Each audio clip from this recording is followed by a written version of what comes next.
us through today, the emotional roller coaster it might have been? Not really an emotional roller coaster, Paul. I mean, we had our process, and we've got a great staff with Brandon and Lawrence and Brendan along for this trip as well, and always there to help guide things. So it wasn't really an emotional experience. I think at the end it becomes a little bit frantic when you go right down to the deadline at the very end, and you're trying to just make sure everything gets in, and you know, the worst case scenario would have been a technical glitch that prevented this and going past the 5 o'clock deadline. But no real emotion, just stuck to our process and worked together with Louis Gross and William to complete it just under the wire.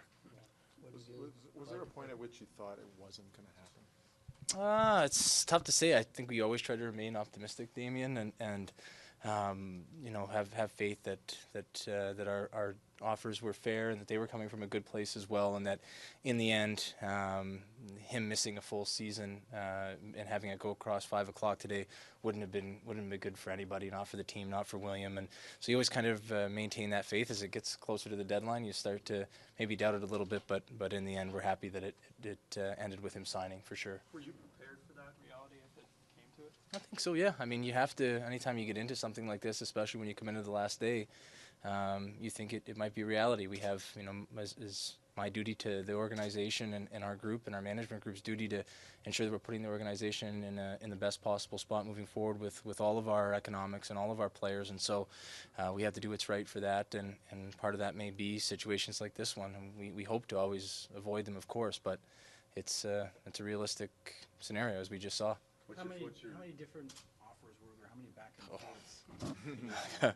Lots, Kevin. I haven't counted them up. It was get the deal done, get everything in, get showered, and head over here for the game. So I'll let you know when we do the official count. What did you like about the deal? Like, why wasn't it, you know, a reasonable deal, fair deal in your mind? I just think that in the end we found a way that, you know, we have a cap situation this year which afford us the ability to structure it the way that we did and be able to compromise with William on what they wanted, and also for us in the out years being at a number as we plan with our team, for us to become a consistent team that's in the hunt and contending year in and year out, that we could certainly fit that in and have him be a part of this for a long time, especially with the others on the horizon. So that was the way that we approached it, and we didn't really stray from that.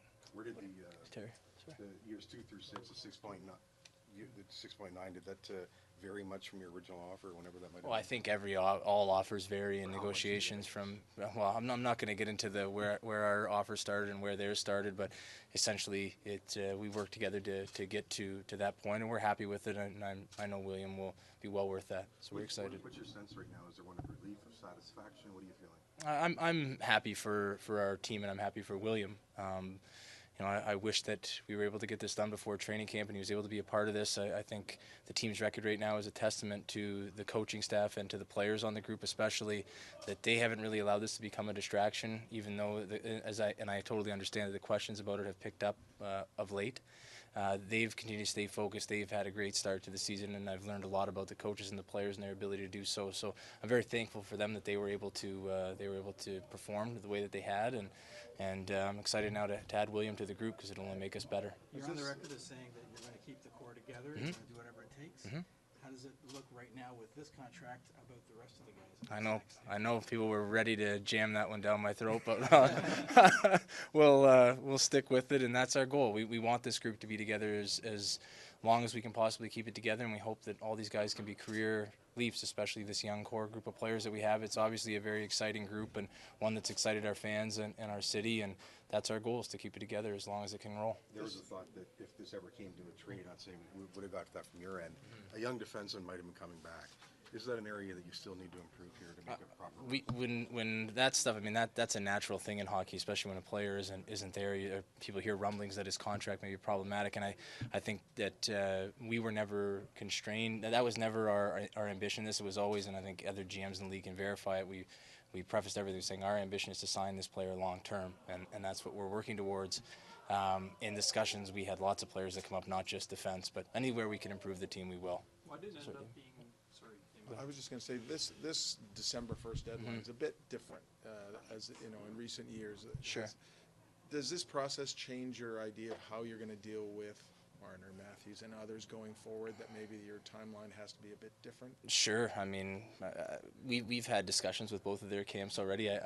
The way that I had come into this, I know Lou had spoke with Lewis last year. I don't know the exact specifics of it, but we've had discussions with Judd Moldaver and Darren Ferris, and we'll continue to do that. Obviously, we want to avoid a situation where not all of our players are here at training camp. So this is the furthest one of these has ever gone, to within 5 minutes of the deadline. So You're making history. yeah, not in the way we'd like to, but we hope to on the ice in time. But you know, we'll continue to work with those guys, and this is not we're happy to have a solution. It's not the preferred timing of the solution. Why did it end up being so difficult, do you think? That's probably more of a question for Lewis. I think you know, they were entrenched in their spot, and we were in ours. I think the looming number of young players that's coming due after this season certainly influences that, and what's going to happen with the economics of the game and so on and so forth. But I can't answer that specifically. We just try to stick with our process we follow in each of them, and we hope, and I do appreciate the amount of effort and work that Lewis put into this, and William throughout. They were both very responsive and good to deal with. Did you end up talking to William? Yeah. I've talked to William throughout. Obviously, we've met throughout and talked on the phone and text, so on and so forth. We've stayed in touch, and you know, I know people can make it seem like it's contentious, and maybe at points people deem that it was, but when he gets back here, it gets rolling, it'll all be gone, and we'll be thrilled to have him back. Will the process July 1st seem easier to what you guys have just gone through here? not really, I guess. There was, you know, there's a bunch of other teams involved and different set of emotions. So, you know, it's always interesting. You're very happy when things come to their conclusion. They work out in the favor of everybody. With John coming here in July 1st, and now William with his situation being solved now. So I think, you know, we've been fortunate. None of those have really gone against us so far, and we'll continue to work to keep them that way. Do you think this is a precedent we're going to see with not just your team, but other teams across the league? I hope not, Damien. I hope that, you know, for the sake of everybody, the players, the teams, the game in general, that teams and players are able to work together and have everybody there in time for training camp and get everything sorted and done. As I think it's great for the fans, and it's great for the game in general to have every great young player available and every exciting young player available to be out here every night. And you know, we've deprived the fans of that for 2 months, so we're happy to get one back. If players coming off their entry level had arbitration rights, would that make life easier for everybody, or is that not something your teams?